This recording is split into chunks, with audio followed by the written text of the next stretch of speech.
సహస్రనామంలో 73వ శ్లోకం సకల రోగాలు వ్యాధులు నయం చేసుకోవడానికి చదువుతారు.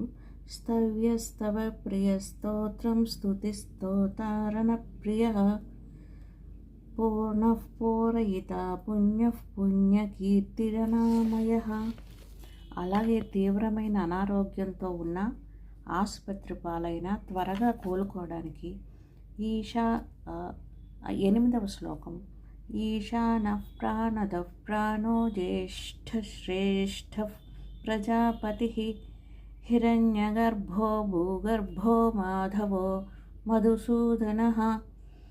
35వ శ్లోకం అచ్యుతః ప్రథితః ప్రాణః ప్రాణదో వాసవానుజః అపాం నిధిరధిష్టానమప్రమత్తః ప్రతిష్ఠితః వైకుంఠః పురుషః ప్రాణః ప్రాణదః ప్రణవః పృథుః హిరణ్యగర్భః శత్రుఘ్నో వ్యాప్తో వాయురధోక్షజః.